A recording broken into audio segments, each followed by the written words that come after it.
Red టీవీలో మీ వ్యాపార ప్రకటనల కోసం ఈ నంబర్ ని సంప్రదించండి 6281747728. Hi viewers, welcome to our channel. ప్రస్తుతం మనతో పాటు సీనియర్ జర్నలిస్ట్ దామ బాలా సార్ అన్నారు. వారితో మాట్లాడు. నమస్కారం సార్. నమస్తే సార్, నయనతార గారి విడాకుల అంశం మరోసారి తెరపైకి వచ్చింది సార్. మళ్ళీ విడాకులు తీసుకోబోతున్నట్టు వార్తలు రావడం చూస్తున్నాం. అయితే గతంలో వేణుస్వామి ఇటువంటివి చెప్పడం జరిగింది, విడాకులు వీళ్ళు తీసుకుంటారు అని చెప్పేసి. మరి వేణుస్వామి గారి జాతకం ఏమన్నా ఆయన నిజమవబోతుందని చెప్పుకోవచ్చా? ఈ వార్తలు నిజమెంతుంది అసలు?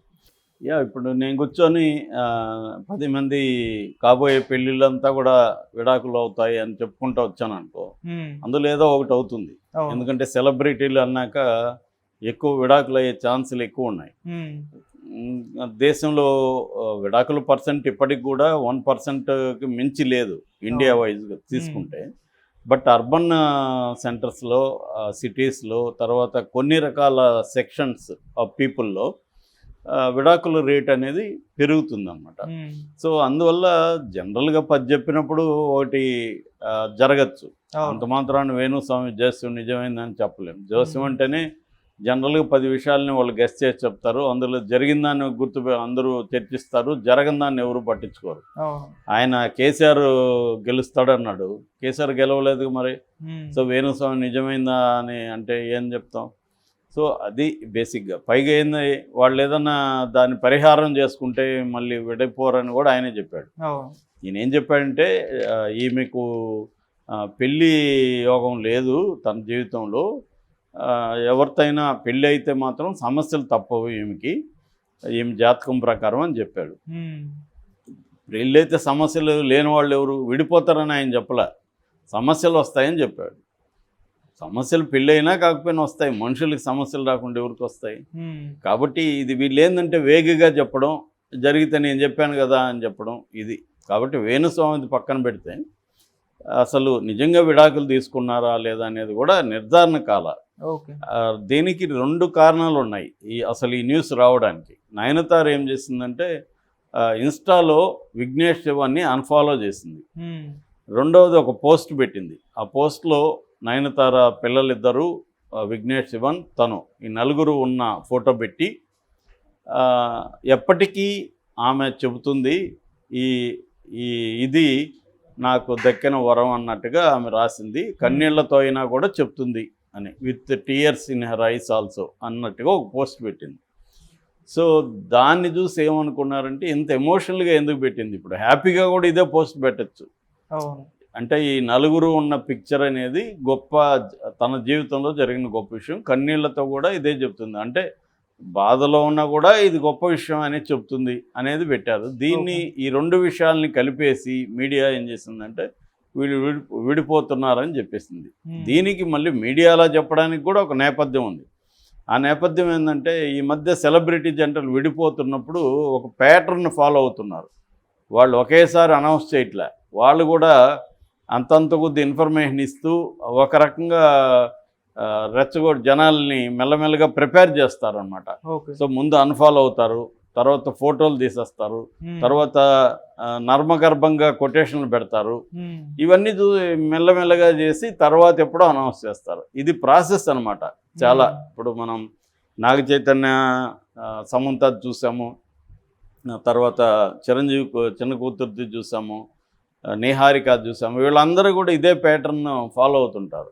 అందుకని సడన్గా ఒక అన్ఫాలో జరిగి ఒక పోస్టు ఇలాగ ఉండేసరికి వీళ్ళిద్దరూ విడిపోతున్నారు అనేది కారణాలు ఏంటి అనేది అన్వేషించడం మొదలుపెట్టారు.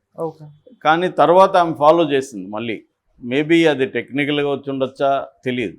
అంటే ఇలాంటివి జరిగినప్పుడు సమస్య ఎక్కడొస్తుందంటే, ఆమె కానీ విఘ్నేష్ శివన్ కానీ విషయం చెప్పాలి. ఇది అన్ఫాలో కావడానికి కారణం ఏంటి, టెక్నికల్ దీనివల్ల అన్ఫాలో అయిందా అంటే, పొరపాటున ఒకసారి మనం ఏదో నొక్కబోయి అది కొడితే కూడా అన్ఫాలో అయిపోవచ్చు. కానీ మళ్ళీ ఫాలో చేయడానికి ఎంతసేపు పడుతుంది? లేదా వాళ్ళు చూసుకోకపోయి ఉండొచ్చు. సరే చూసుకున్నాకైనా మళ్ళీ ఒక పోస్టో ఏదో ఒకటి పెట్టచ్చు, ఎవరు బాబు మేము అన్ఫాలో పొరపాటున టెక్నికల్ మిస్టేక్ వల్ల జరిగింది, మేము విడిపోవట్లేదు, నేను అది మంచిగానే పెట్టాను తప్ప ఏదో విడిపోవడం వల్ల వచ్చిన ఎమోషన్లో నుంచి ఏం పెట్టలేదు ఆ పోస్టు అనేది ఆమె చెప్తే, లేదా అతను చెప్తే ఈ సమస్య ఉండదు. వాళ్ళు చెప్పకపోవడం వల్ల ఈ సందేహాలకు తావు ఇచ్చినట్టుగా ఉంది అనమాట. సో మరి వాళ్ళు ఏమన్నా చెప్తారనేది చూడాలి. ఏదేమైనా వాళ్ళ దాదాపు 7 ఏళ్ళు ప్రేమించుకున్నారు వాళ్ళు. నానం రౌడీదాన్ అనే సినిమాకి అతను డైరెక్టరు. 2015లో వచ్చింది ఈ అమ్మాయి సినిమా. సో అప్పటి నుంచి వాళ్ళిద్దరు లవ్లో ఉన్నారు. 7 ఏళ్ళు ప్రేమించుకున్న తర్వాత 2022 జూన్ 9న మహాబలిపురంలో పెళ్లి చేసుకున్నారు. అంతకుముందే వాళ్ళు లవ్లో ఉన్నట్టు కూడా ఓపెన్గా డిక్లేర్ చేశారు. తిరుమల ఇట్లాంటి ప్లేసులు తిరిగారు. వాళ్ళిద్దరూ ఎక్కడ చూసినా ఫోటోలు పెట్టుకున్నారు. ఇవన్నీ జరిగాయి. అయితే ఆమె ఒక రకంగా అఫైర్స్ వల్లే పాపులర్ అయింది. అంతకుముందు కూడా సింబు, తర్వాత ప్రభుదేవ, దీనివల్ల బిగినింగ్లో పాపులర్ అయింది. తర్వాత కెరీర్లో కూడా ఆమె గ్రోత్ పెరిగింది. పర్ఫార్మెన్స్ కానీ, ఆమె కంప్లీట్గా ఫిజికల్గా కానీ, తర్వాత ప్రజెంటేషన్లో కానీ కంప్లీట్గా ట్రాన్స్ఫార్మ్ అయింది ఆమె. మనం బిగినింగ్లో లక్ష్మిలో కానీ, అయ్యా సినిమాలో కానీ, తర్వాత చంద్రముఖి, వీటిలో చూసుకున్నప్పుడు ఉన్న నయనతారకి ఇవాల్టి నయనతారకి కంప్లీట్ మేక్ ఓవర్ వచ్చింది, ఫిజికల్గా కానీ ఈవెన్ ప్రజెంటేషన్లో కానీ. అట్లాగే పెర్ఫార్మెన్స్ కూడా లేడీ ఓరియంటెడ్ సినిమాల్లో సౌత్ ఇండియాలోనే ఇప్పుడు ఆమె నెంబర్ 1గా చెప్పుకోవచ్చు. అనుష్క కంటే కూడా. అనుష్క ఏంటంటే ఆమె కన్సిస్టెంట్గా ఫిజిక్ మెయింటైన్ చేయలేకపోవడం, అట్లాంటి ప్రాబ్లంలు ఉన్నాయి. ఈమె అట్లా కాకుండా కన్సిస్టెంట్గా చేస్తుంది. ఈ మధ్య జవాన్లో చేయడం ద్వారా నేషనల్ లెవెల్లో కూడా పాపులర్ అయింది. హైయెస్ట్ రెమ్యునరేషన్ కూడా సౌత్ ఇండియాలో ఈమెకే అని చెప్తున్నారు. దాదాపు 8 నుంచి 10 కోట్ల వరకు ఆమెకి ఒక సినిమా తీసుకుంటుంది అనేది కూడా ఈ మధ్య చెప్తున్నారు. సో ఆమె అసలు పేరు డయానా మారియా కురియన్. ఆమె కేరళ అసలు పేరు అది. ఆమె క్రిస్టియన్. దాని తర్వాత ఫస్ట్ సినిమా మానసినక్కరే అనే సినిమా మలయాళం. అది 2003లో చేసింది. ఆ డైరెక్టర్ ఈమెకి నయనతార అని పేరు పెట్టాడు. ఆ తర్వాత అయ్యా సినిమా 2005, దాని తర్వాత లక్ష్మి 2006. ఇలాగ ఇంకా ఆమె మెల్లమెల్లగా సినిమాలు చేసుకుంటూ వచ్చింది. సో వీళ్ళిద్దరూ 2022 జూన్ 9న పెళ్లి చేసుకున్నారు. అక్టోబర్లోనే 2 పిల్లలు పుట్టినట్టు అనౌన్స్ చేసేసరికి షాక్ అయ్యారు, ఇదేంటి విషయం అని. దాని తర్వాత తెలిసింది ఇది సరోగేసీ ద్వారా, అంటే ఆల్రెడీ వాళ్ళు ప్లాన్ చేసుకున్నారు. అప్పుడు కూడా ఈమె కాంట్రవర్సీ అయింది. ఎందుకంటే సరోగేసీ కొత్త చట్టం వచ్చింది. ఈ కొత్త చట్టం ప్రకారం పెళ్ళైన కొంతకాలం 2-3 ఏళ్ళు వెయిట్ చేయాలి. ఎందుకంటే మీకు పిల్లలు పుట్టరు అనేది కారణం చెప్పాలి. ఇట్లాంటి కొన్ని ఉన్నాయన్నమాట. అటువంటి దీని ప్రకారం ఈమె తప్పు అవుతుంది. అయితే అందరూ షాక్ చేసి మళ్ళీ కూడా దాని నుంచి కూడా బయటపడ్డారు. వీళ్ళు అరెస్ట్ అయిపోతారు అవన్నీ కూడా అప్పుడు అనుకున్నారు. అయితే ఆమె చెప్పింది ఏంటంటే పిల్లల్ని ఎక్కడ కనలేదు, దుబాయ్లో కన్నాం. దుబాయ్లో కన్నప్పుడు దుబాయ్ చట్టాలు వర్తిస్తుంది కాబట్టి ఇబ్బంది లేదు. రెండోది వీళ్ళ బంధువుల ద్వారానే కన్నారని. సో అది కూడా బంధువులు అయి ఉండాలి. ఇవన్నీ కూడా కొత్త చట్టం వచ్చింది. ఎందుకంటే ఇది ఒక పెద్ద బిజినెస్ మోడల్ అయిపోయింది సరోగేస్ అనేది. ఆ మధ్య కూడా నాకు తెలిసిన తను కనుక్కుంటే 18 లక్షలు అతను ఖర్చు పెట్టాడు బిడ్డ కోసం సరోగేసి వాళ్ళకి ఇవ్వడం. అది ఆ అమ్మాయికి కనిచ్చిన అమ్మాయికి 15 lakhs.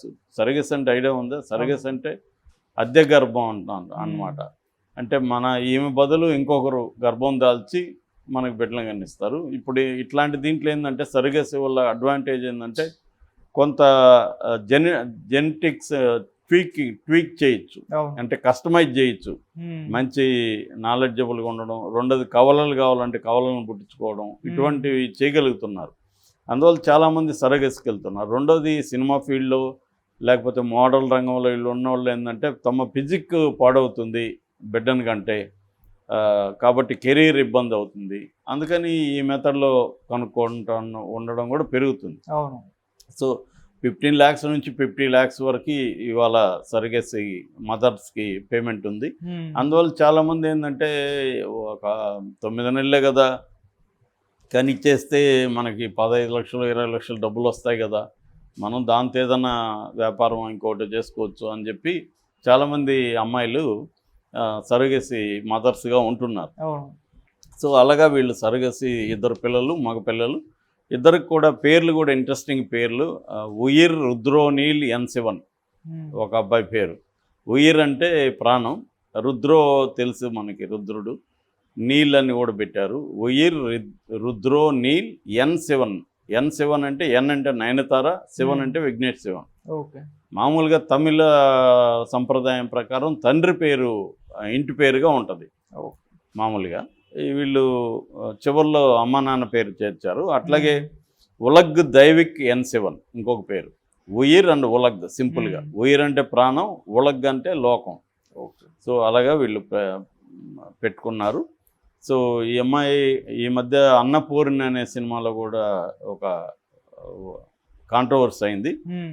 అందుకే కూడా హిందూ బ్రాహ్మణ్ అమ్మాయి చికెన్ మటన్ తినడం, ఆ వంటలు చేయడం, దీంట్లో నుంచి కూడా కాంట్రవర్సీ అయ్యి ఆ సినిమాని నెట్ఫ్లిక్స్లో తీసేశారు, కూడా కేసులు పెట్టారు. ఏం కూడా సారీ చెప్పింది.